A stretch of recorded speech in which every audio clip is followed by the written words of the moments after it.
Por la fe Abraham, siendo llamado, obedeció para salir al lugar que había de recibir como herencia y salió sin saber a dónde iba. Presentamos la lección número 6, las raíces de Abraham. Tópicos del estudio.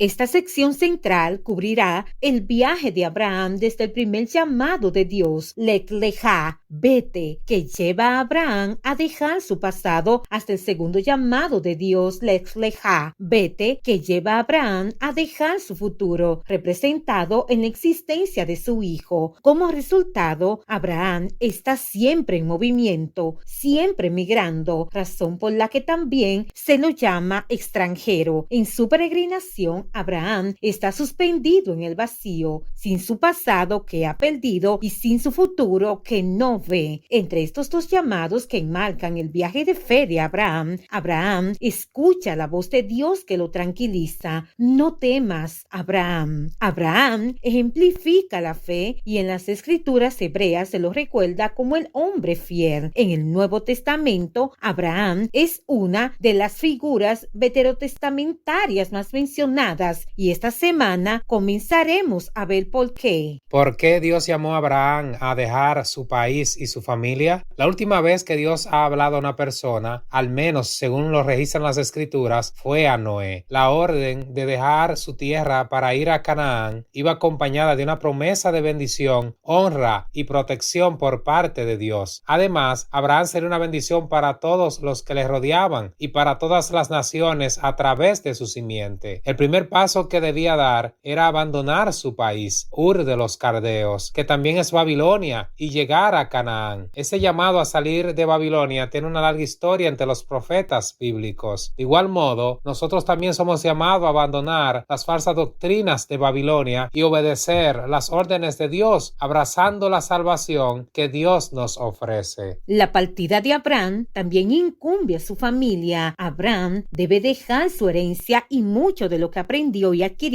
mediante el legado, la educación y la influencia. Sin embargo, el llamado de Dios a salir implica aún más. La frase hebrea Lech Lejá, vete, traducida literalmente significa ve tú mismo o ve por ti mismo. La partida de Abraham de Babilonia concierne más que a su entorno o a su familia incluso. La frase hebrea sugiere un énfasis en él mismo. Abraham tiene que dejarse a sí mismo, deshacerse de la parte de sí mismo que contiene su pasado babilónico. El objetivo de esta renuncia es una tierra que Dios le mostrará y la promesa de Dios de bendecir a todas las naciones. El proceso de esta bendición universal obra por intermedio de la simiente de Abraham. El texto se refiere aquí a la simiente que finalmente se cumplirá en Jesucristo. En este momento, Dios podría estar llamándote a dejar algo o alguien atrás, es decir, eso que es parte de tu vida y quizás tengas que abandonar para atender el llamado de Dios. Cuando Abraham salió, lo hizo pensando en ti y en mí para que la bendición de Dios nos alcanzara. Fue un acto de fe. Al llegar a Canaán, Abraham puso su tienda en Betel y Ai y edificó allí un altar para Dios. Todo marchaba perfectamente, pero hubo hambre en la tierra. Las evidencias de gente en Canaán que partió a Egipto en tiempos de hambruna están bien documentadas en textos del antiguo Egipto. La tentación de Egipto a menudo era un problema para los antiguos israelitas. En Egipto, donde se podía ver agua a diario, no se necesitaba fe, porque la promesa de la tierra se hacía visible de inmediato. ¿Qué cambió en Abraham? El andar por fe. Después de dejar Ur para ir a Canaán, confiar en Dios, ser bendición. Ahora es un andar sin fe, puesto que deja Canaán para ir a Egipto, confía en sí mismo y ahora es maldición. Ahora se comporta como un político pragmático, manipulador y antiético que solo depende de sí mismo. Durante su estadía en Egipto, Abraham dio evidencias de que no estaba libre de la debilidad y la imperfección humanas. Al ocultar el hecho de que Sara era su esposa, reveló desconfianza en el amparo divino, una falta de esa fe y ese valor elevadísimos tan frecuentes elocuente y noblemente manifestados en su vida. Sin embargo, a pesar de su falta de fe, Dios no abandonó a Abraham. Aunque merecía el castigo, Dios le otorgó su gracia. Esta misma gracia está disponible para nosotros hoy, sin importar los errores cometidos como consecuencia de nuestras debilidades. No importa cuán grande haya sido nuestra fe en determinado momento, lo más fácil es desviarse del camino, pero la gracia de Dios puede devolvernos la fe. ¿Qué nos enseña esa historia sobre la importancia del carácter? Dios le dio a Abraham la oportunidad de comenzar de nuevo, con la lección aprendida. Ya no piensa en sí mismo, ni teme al hambre. No importa qué parte de la tierra le corresponda, sabe que Dios estará con él. La reconexión de Abraham con Dios ya se muestra en su relación con la gente, en la forma en que afronta el problema con Lot, su sobrino, con respecto al uso de la tierra. Es el mismo Abraham quien propone un acuerdo pacífico y permite que lo elija primero. Un acto de generosidad y bondad. Muestra de la clase de hombre que era Abraham. El hecho de que Lot eligiera la mejor parte y lo más fácil para él, la llanura bien irrigada, sin ninguna preocupación por la maldad de los futuros vecinos, revela algo sobre su codicia y su carácter. La expresión para sí nos recuerda a los antediluvianos que también eligieron para sí. En contraste, el accionar de Abraham fue un acto de fe. Abraham no eligió la tierra, la recibió por la gracia de Dios. Recién después de que Abraham se separa de Lot, Dios le vuelve a hablar. Es la segunda vez desde su llamamiento en Ur y le dice: alza ahora tus ojos y mira desde el lugar donde estás hacia el norte y el sur y al oriente y al occidente, porque toda la tierra que ves la daré a ti y a tu descendencia para siempre. Es un regalo, un don de la gracia que Abraham debe apropiarse por fe, una fe que conduce a la obediencia. Dios confortó a Abraham con esta maravillosa promesa. Tal vez pudo quejarse de su sobrino, sin embargo fue amable y generoso con él cuando no lo merecía, porque igual que nosotros no merecemos la gracia de Dios. Esa es la primera guerra narrada en las Escrituras, la coalición de 4 ejércitos de Mesopotamia y Persia contra la coalición de 5 ejércitos cananeos. Incluso los reyes de Sodoma y Gomorra sugiere un conflicto a gran escala. Después de servir a Kedorlaomer, sus aliados durante 12 años, el rey de Sodoma y sus aliados se rebelaron contra él. Las grandes potencias guerreaban por la posesión de la tierra, pero Abraham se mantuvo neutral.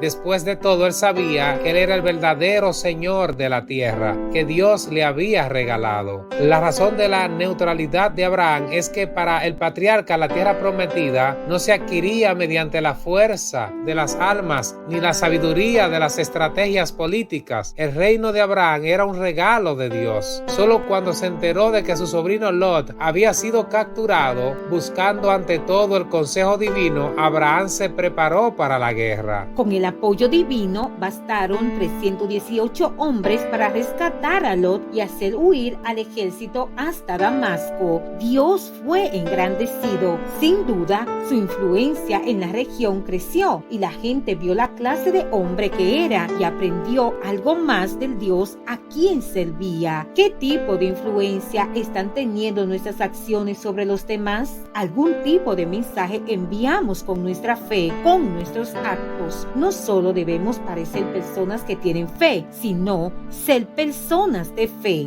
¿Por qué dar el diezmo? ¿Quién le dio la tierra a Abraham? ¿Quién le dio la victoria sobre los reyes cananeos? ¿Quién le devolvió a su sobrino? ¿Quién le dio paz? El diezmo es un poderoso indicador de nuestra fe. Es un gran acto de edificación de la fe. Melquisedec proviene de la ciudad de Salem, que significa paz, un mensaje apropiado después de la agitación de la guerra. Pero Dios no solo nos da lo material, también nos da paz en medio de la agitación, del cáncer, del hogar destruido. El componente Sedec, justicia, en el nombre de Melquisedec, nos permite contar con otro ingrediente importante para nuestra salvación. La asociación de Melquisedec con el Altísimo indica que era un sacerdote legítimo, un representante de Dios. Sin embargo, Melquisedec no era Cristo. Paradójicamente, Abraham le entregó el diezmo, porque lo que cuenta es su fe, que se traduce en fidelidad. Es simple. El adorador entiende que el diezmo no es un regalo para Dios, sino un regalo de Dios, porque Dios nos da todo en primer lugar.